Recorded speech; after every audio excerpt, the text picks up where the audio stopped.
Hello everyone, welcome to the Croooow Show, and we're just going to jump right into it with pickups since the last week.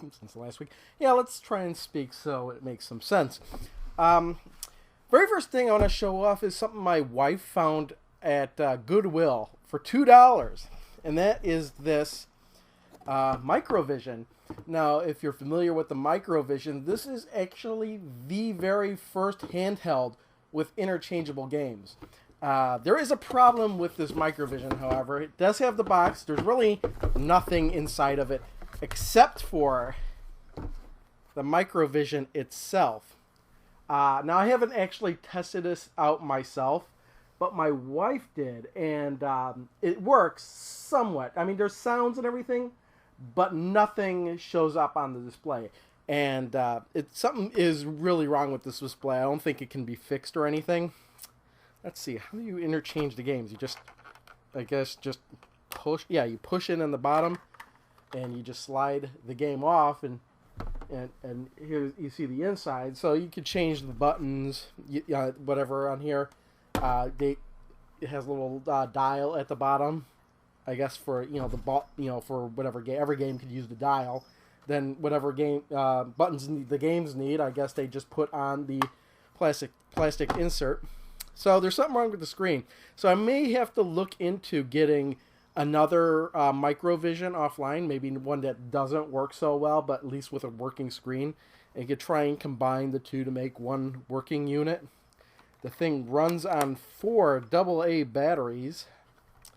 So let's, so you slide it in there. And the reason my wife wanted one of these, whoops, I'm putting it in upside down, is because her family, I think it might be in her dad, had one of these when she was little. So she tried looking throughout their house trying to find it. She couldn't find it, so she doesn't know what happened to the one that they had. So when she found this at Goodwill, she jumped all over it.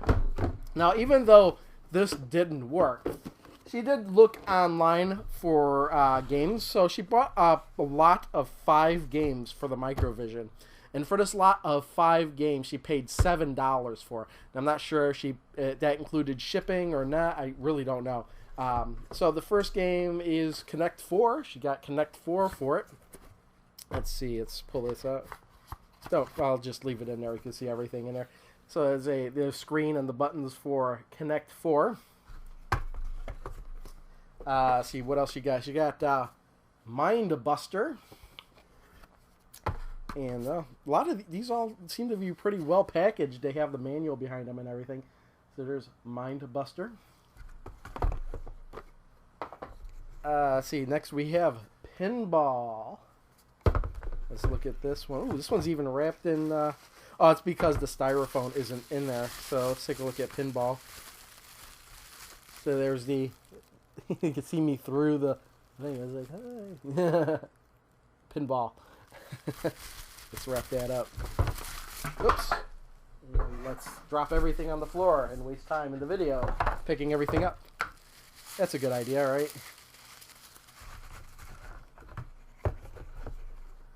So yeah, I think because of the game she got, I'll have to at least try and find a MicroVision. Vegas slots. Let's see what's in here. We got same thing. It's got everything's in there. It looks like styrofoam, the manual, and there's the interchangeable part. And it's kind of interesting the way they did this, where you can have different buttons for every game and a different screen layout for every game. Kind of unique in that respect. And finally, Star Trek Phaser Strike.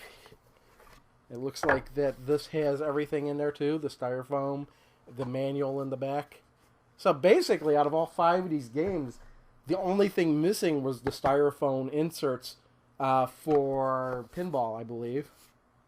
All of these have the manuals. Everything else is included. So for $7, it is a phenomenal deal, I think. Just need to get a working MicroVision now. Let's see. I went to a disc replay mainly because some time ago we had sorted through our DVD collections, like put our DVD collections together, which we've had done for a long time. But the thing was that we had duplicates of some movies, And I've been finally sorted through those, had those all cataloged a couple weeks ago, actually. And I set aside all the duplicates that we had, or maybe some even DVDs that we didn't want anymore. I took those along with a whole bunch of PS1 games, like nobody wanted to trade me for, down to disc replay. And got some cash out of it. I really didn't care how much I got for it. I really just wanted to get rid of the stuff, because DVDs are really, really hard to sell. Unless they're really, really rare or anything, nobody wants to buy DVDs, and you're going to wind up shipping. You know, the cost of shipping is going to cost more than the cost of what you sold the DVD for, unless you sell a whole lot of movies or something like that. So I wound up getting about $20-something credit at Disc Replay. So I was there. I picked up a couple games. First one is one I've been kind of keeping an eye out for. That's Castlevania Circle of the Moon for the Game Boy Advance. I paid like $5.99 for that one. Another one, actually, as big a fan of a series I am for this. I've not played this version. This is the F-Zero Maximum Velocity for the Game Boy Advance. I've never played this one. That's why I picked it up. Again, this one was $5.99. And as I was kind of cycling through their games, I was not going to pass this one up, because I just love the series. And that's Darius Gaiden for the Sega Saturn, and it's a shoot 'em up basically where you fight giant fish in space. And I guess that's basically how you can describe all the games, but it's got everything in there. It's got the disc, the manual, the foam insert, and I paid $14.99 for that one. So Darius Gaiden should be fairly interesting game. And finally went to GameStop again because, well, I'll explain why I went there again after there was a game that came out on the Wii, and this is the first game that's come out on the Wii in quite some time that I was actually looking forward to. So actually, it's like the first time I fired up my Wii in months to play this, and that is Rhythm Heaven Fever. Now, when the DSi came out, the original DSi came out, Rhythm Heaven was a DS game that came out on the same day, and I wound up getting that the same day I got my DSi, and I loved the game. It's a completely wacky rhythm-based game, and it's almost like WarioWare in a way. They're not micro games though. They're kind of more fleshed out, but they're all just rhythm based. And the thing I really like what they did with the Wii version is that they did not force motion controls in the game. You don't need to use the pointer. You don't need the motion controls. All you need is the A and the B button. That is it for the entire game. And I've played through, I don't know, it says there's like 50 plus games. I must have played maybe 20 or so on here so far. It's just a hilarious game. It's a great game to just sit down and play for a little while, and not play for hours on end, because eventually you'll just lose the rhythm. You got to be really, your timing with the rhythm has got to be really dead on. And if I'm sitting there and I'm trying to pass a level and I just can't do it, it's like, okay, gotta stop playing, and then come back to it like the next day and then pass it right away. You just cannot play the game when you're fatigued. It's really weird. You got to have your rhythm dead on in order to play the game. And it's hilarious, the situations and everything. And went to GameStop to pick it up because, as you may or may not know, watching previous episodes, I'm getting the PS Vita on the 22nd, which is only a few days away. And we got a call saying, hey, the games you reserved are in. Actually, he said that Luminous had come in, so I went in there at the same time and picked up Luminous Electronic Symphony. Yeah, Electronic Symphony. And while I was in there, I was like, I told them that I'm here to pick that up, and they're like, oh, this other one is in too. I was like, I didn't get a message saying it was in, but I'll take it. Why not? What am I going to do? Leave it there? And that was Touch My Katamari. And these were both games I'm really looking forward to playing on the Vita. Interesting thing to note on these, no manuals. Neither one of these. No manuals, no insert, no nothing. Now somebody is saying, well, the manual's electronically on the game. Well, yeah, but that's not really the point. the point is that paper manuals are going away. And I could kind of see where they would go with not having manuals. And the reason for that is all Vita games also have to be digitally downloaded as well. So if you download it digitally, you'll have to have an electronic manual. So why would they print it up just for the people that want physical copies? And I don't know why anybody wouldn't want physical copies. You know, it's more convenient and everything just to download it. But in my mindset, if you can't actually hold it in your hand, it's not the same thing. It's a difference between paying for a product and paying for a service. If I'm buying a product, I actually have something. But if I'm downloading something, that's a service. And, it's just weird. And honestly, somebody brought up a good point, and that is, well, if I buy the physical copy too, why can't I, have a download, be able to download it digitally as well? I mean, DVDs and Blu-rays have that option. Why not video games? And honestly, I don't know what to think about that. It's just bizarre. It's some kind of money scheme. It has to do with that, probably. They probably want to gauge how many people... I think this is honestly a test for Sony, too. They want to see how many people actually want to go out and buy the game versus how many people want to buy digitally. And it'll be interesting to see sales stats out of that. How many people bought Wipeout 2048 in a brick and mortar store or off of Amazon, not digitally? How many people bought the actual game card, and how many people actually downloaded the game? It'd be pretty interesting to see sales stats on that, because buying it down, more people would have to buy it digitally than to buy the product in order for it to be cost effective, I think. Seeing as how there's only like a $5 difference between actually having it in your hands and downloading it digitally. I don't know. I'm just going on and on about it because it's something I keep thinking about and really doesn't make any sense to me why you would prefer not to actually have something in your hand versus just downloading. And I think it has to do with Apple being so successful with iTunes, people buying albums digitally and stuff. If you're a startup artist, that's a great way to get your music out, because you don't have to invest in having, having CDs printed up and everything. But you know what?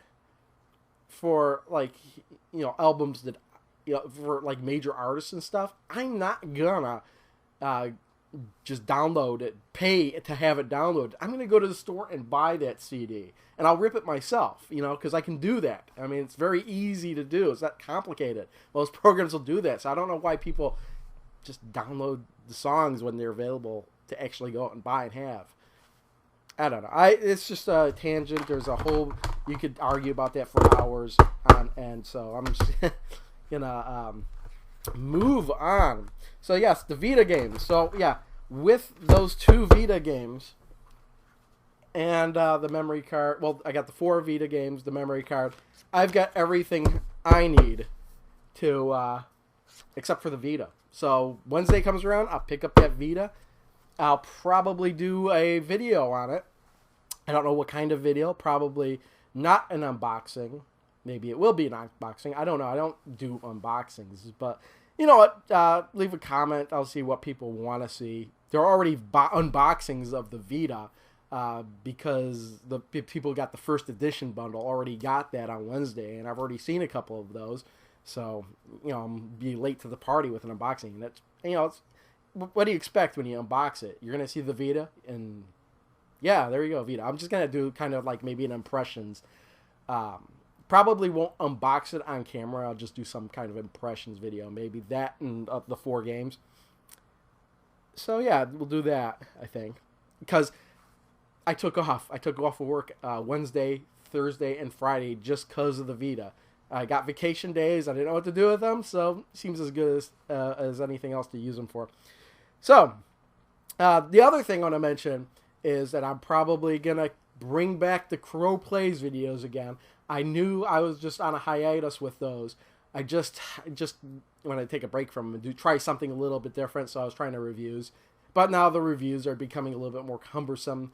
It's been about a week or so since I posted the last one. I haven't even started a new one, so I figure, you know what, these Croooow Play videos are a little bit easier for me to grasp, not grasp, but like do, because it doesn't it doesn't require me to do all this extra, you know, write a script and all these video effects and finding game footage all over the place. It takes me a long time to do those. So back to Croooow Plays videos, I think. And it might be actually easier for me to do those now than it was before, seeing as how I don't have to re-render the videos more than once, because the new software I'm using allows me to just have those 3 screens and render them all at the same time. So, yeah, and I think I pretty much know what I'm going to do for the first bunch of them. So I'll leave that. It'll be a surprise until you see the first one, and then you'll know what I'm going to be doing. Shout outs. Let's move on. Let's finish this up with a shout out. If you remember last week, I shouted out Wasspray because he is the new recipient of the Draft Clock, or rather the Upset Luchador, but it's Wasspray's channel. And he already put up a video. He got the Draft Clock. I might put a link to that video. It's pretty good. And before that, I shouted out Marlon Lee. And I shouted him out because he had and it was, actually it wasn't the time before that, it was 2 times before that, Marlon Lee, because he had the Draft Clock. Last week, 2 weeks ago, my time is fuzzy, I did a shout out for Techromancer 1, and he happened to have the Draft Clock at one time. Then, you know, I was about, you know, so Wasspray is the 9th person to have the Draft Clock. The shout out I'm doing now is the first person to have the Draft Clock. That is Intellivision Dude. So Intellivision Dude was the first person to have the Draft Clock. And what I'm going to do is I'm actually going to shout out the rest of the people that have had the Draft Clock, starting with Intellivision Dude. Now, Intellivision Dude does do a lot of pickup videos, but he also does gameplay videos as well. And he also does these really, really random, crazy videos. But some of the funniest ones are the Drunken Dude videos, where he does play games completely drunk. He doesn't do those often, but look him up in his channel. I think they're pretty funny. So, yeah, shout out for Intellivision Dude, Drunken Dude, and yeah, he puts up a video like almost like every one or every other day at least of pickups. It's crazy. You think I have a lot of pickups? Check out Intellivision Dude. He's always finding stuff. And it's just interesting to see what he finds. So yeah, we'll leave it at that. So shout out Intellivision Dude. Next week, I don't know if I'll be doing one next week, but the next shout out will be the second person that had the Draft Clock. So, oh, you know, I totally forgot. On Intellivision Dude's channel, there's a playlist, and I'm probably going to link to it in this. It's a playlist called The Continuing Adventures of the Draft Clock, and he does pick out videos about the Draft Clock for all the people that had the Draft Clock at one time or another, and, you know, other people's videos about the Draft Clock. So if you're interested in Draft Clock at all, check that playlist out, and I'll leave it all at that. So thanks for watching. See you next time. Bye.